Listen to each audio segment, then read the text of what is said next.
লেখাগুলোর সাইজটাকে আমি বড় করতে চাই। ঠিক আছে, বড় করার জন্য আমি কি করব, সিলেক্ট করার পরে সাইজে যাওয়ার পরে ওই সাইজটাকে বড় করে দিতে পারবো।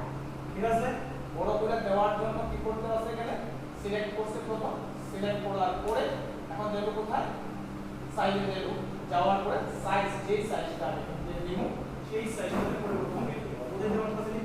বুঝতে পারছেন? এখন আমরা কম্পিউটার কোন সেভাবে আমরা প্র্যাকটিস করে নেব। ঠিক আছে, ঠিক আছে। তো এটাকে বড় ছোট দেখো, এখানে বড় ছোট করে দেখানো হইছে না। তো বড় ছোটর পরে বড় হয়ে গেছে, এখন অনেকটা বড় হয়ে গেছে, বড় হয়ে গেছে। আমি সাইড থেকে দেখাইতেছি, বড় হয়ে গেছে না, অনেকটা বড় হয়ে গেছে। তো আবার আমরা এটা ছোট করতে হবে।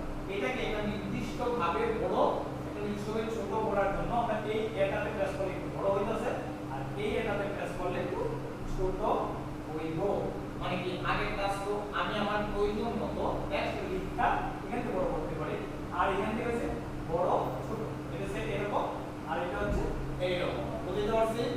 একটা নির্দিষ্ট যেমন 12 14 18 20 36 72 এরকম যদি বড় করি, তাহলে আমরা এই এডিটটার মধ্যে এই ছোট এ আর বড় এর মধ্যে ক্লিক করব।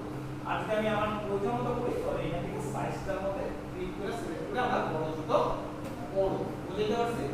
এই ব্যাপারে সাইজের পরের অপশনটা হচ্ছে আমার পরবর্তী অপশনটা, সাইজটা সম্বন্ধে এখানে দেখানো আছে। সাইজটা ছোট করার কথা বলছে, এটা শর্টকাট কমান্ড এখানে দেখানো হইছে। ঠিক আছে, এখন গেল এই যে লেখাটা আছে, এটাকে আমি মোটা করতে চাই, বোল্ড করতে চাই। সিলেক্ট করার পরে এই দ্বিতীয় প্রেস করে এইটা বোল্ড হবে, মানে মোটা হবে। মোটা মানে কি, যেমন আমরা কোনো একটা হেডলাইন, একটা বড় পয়েন্টটাকে আমরা একটু মোটা করে লিখি না, হ্যাঁ? তো মোটা করার জন্য এই পয়েন্টগুলো এখানে সিলেক্ট করার পরে বিতে প্রেস করা হচ্ছে।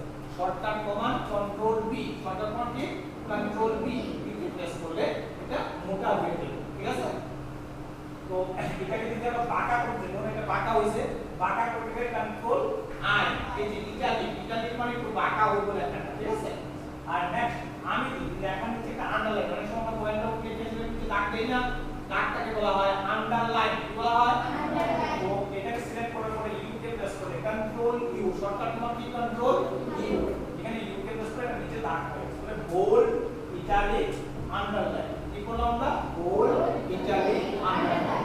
কন্ট্রোল বি মানে বোল্ড, কন্ট্রোল আই মানে ইটালিক, আর কন্ট্রোল ইউ মানে আন্ডারলাইন। ঠিক আছে, আমরা আবার দেখতাছি। তো এই লেখাগুলোকে সিলেক্ট করার পরে আমরা প্রথম কি করলাম, ফন্ট চেঞ্জ করলাম, সাইজ চেঞ্জ করলাম, তারপরে বড় ছোট নির্দিষ্ট করলাম, তারপরে কি করলাম, বোল্ড ইটালিক আন্ডারলাইন করলাম। ঠিক আছে, এই আবার একটু রিপিট করে দেখানো হইছে এখানে, যাতে তোমরা ক্লিয়ার হয়ে যাও। ঠিক আছে, থ্যাংক ইউ। আমাদের বক্তব্য হইছে আমরা যে ক্লাসটাই করব সেই ক্লাসটা যাতে আমরা সঠিকভাবে বুঝতে পারি সেটা খেয়াল রাখতে হইব। হ্যাঁ।